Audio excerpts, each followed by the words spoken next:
Hi friends, ఈరోజు ఈ వీడియోలో తెలంగాణ రాష్ట్ర వ్యాప్తంగా చేయూత పెన్షన్ లబ్ధిదారులకు సంబంధించిన ఒక ముఖ్యమైన అప్డేటు ఇప్పుడు బయటకు వచ్చింది. సో దానికి సంబంధించిన పూర్తి ఇన్ఫర్మేషన్ ఈ వీడియోలో తెలుసుకుందాం. అండ్ వీడియో మీకు నచ్చితే లైక్ చేయండి ఫ్రెండ్స్. మీరు చేసే ఒక లైక్ వల్ల ఈ వీడియో ఇంకో 10 మందికి రికమెండ్ అవ్వడం జరుగుతుంది ఫ్రెండ్స్. సో దాని ద్వారా ఈ ఇన్ఫర్మేషన్ అందరూ తెలుసుకోగలరు. సో ఏమాత్రం లేట్ చేయకుండా వీడియోలోకి వెళ్ళిపోద్దాం.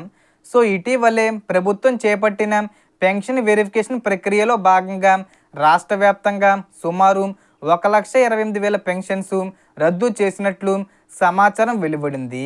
అదే సమయంలో కొత్తగా 48,000 మంది అర్హుల జాబితాను కూడా అధికారులు సిద్ధం చేస్తున్నట్లు తెలుస్తుంది.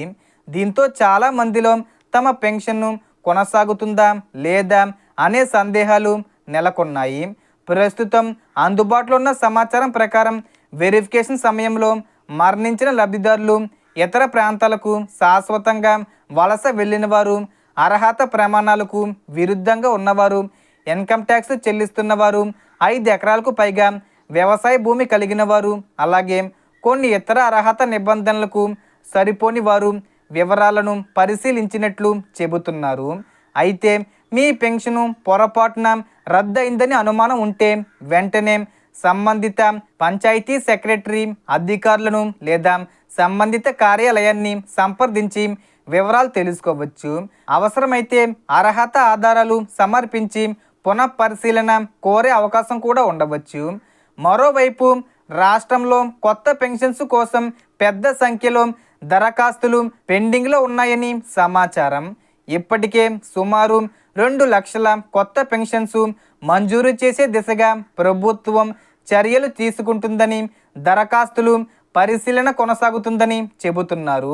ముఖ్యంగా విడో పెన్షన్స్, డిసేబిలిటీ పెన్షన్ మరియు ఇతర అర్హత కేటగిరీలకు చెందిన అభ్యర్థుల వివరాలను అధికారులు పరిశీలిస్తున్నట్లు తెలుస్తుంది. అలాగే ప్రస్తుతం సిద్ధం చేసిన 48,000 మంది కొత్త అర్హుల జాబితాలో ఎక్కువగా వితంతువులు మరియు వికలాంగులు ఉన్నట్లు సమాచారం. అలాగే పెన్షన్ల పెంపు 4,000 రూపాయలు, 6,000 రూపాయలకు సంబంధించి చర్చలు జరుగుతూ ఉన్నాయి. 2,016 రూపాయలు ఇచ్చేవారికి 3,000 రూపాయల పెన్షను, అలాగే 4,000 రూపాయలు ఇచ్చేవారికి 5,000 రూపాయలు, ఇలా విడతల వారీగా పెంపు చేసే అవకాశం ఉంది. లేదా ఒకేసారి 4,000 రూపాయలు ప్లస్ 6,000 రూపాయలు కూడా పెంపు చేసి ఇచ్చే అవకాశం ఉంది. ఈ పెంపు మీద అప్డేట్స్ జూలై 10వ తేదీ వచ్చేలోపు అవకాశాలు ఉన్నాయి. ఇక పెన్షన్ డిస్ట్రిబ్యూషన్ విషయానికి వస్తే జూలై నెల పెన్షన్ పంపిణీ సాధారణంగా జూలై 1 మరియు జూలై 2వ తేదీల్లో నిర్వహించే అవకాశం ఉందని సమాచారం. విలేజ్, వార్డు సచివాలయం సిబ్బంది ఇంటి వద్దకే వెళ్ళి పెన్షన్ అమౌంట్ అందించే విధంగా కొనసాగించవచ్చని తెలుస్తుంది. ఒకవేళ మొదటి రోజు పెన్షన్ పొందలేకపోతే రెండో రోజు అవకాశం ఉండవచ్చు. అలాగే కొంతమంది లబ్ధిదారులకు డైరెక్ట్ బెనిఫిట్ ట్రాన్స్ఫర్ ద్వారా బ్యాంక్ అకౌంట్లోకి నేరుగా పెన్షన్ అమౌంట్ జమ చేసే ప్రక్రియను కూడా ప్రభుత్వం దశల వారీగా అమలు చేయాలని భావిస్తున్నట్లు సమాచారం. అందుకే ప్రతి లబ్ధిదారుడు తమ బ్యాంక్ అకౌంట్ వివరాలు సరిగ్గా ఉన్నాయో లేదో ఒకసారి తప్పనిసరిగా పరిశీలించుకోవడం మంచిది. ఇక అపీల్స్ చేసిన లబ్ధిదారుల విషయంలో కూడా తుది నిర్ణయం వచ్చే వరకు ప్రస్తుతం పొందుతున్న పెన్షను కొనసాగించే అవకాశం ఉందని సంబంధిత వర్గాల సమాచారం సూచిస్తుంది. అయితే ఈ అంశాలన్నీ అధికారిక ప్రకటనలు, ప్రభుత్వ ఉత్తర్వులు మరియు స్థానిక అధికారుల మార్గదర్శకాల ప్రకారమే అమల్లోకి వస్తాయి.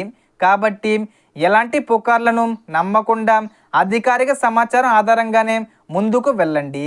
మొత్తంగా చూస్తే ఒకవైపు 1,28,000 పెన్షన్స్ రద్దు చేసినట్లు సమాచారం వస్తుండగా మరోవైపు 48,000 కొత్త అర్హుల జాబితా సిద్ధమవుతుంది.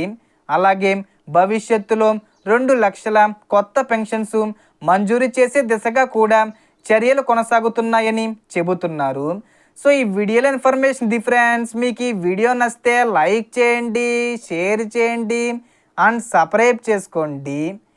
Thanks for watching.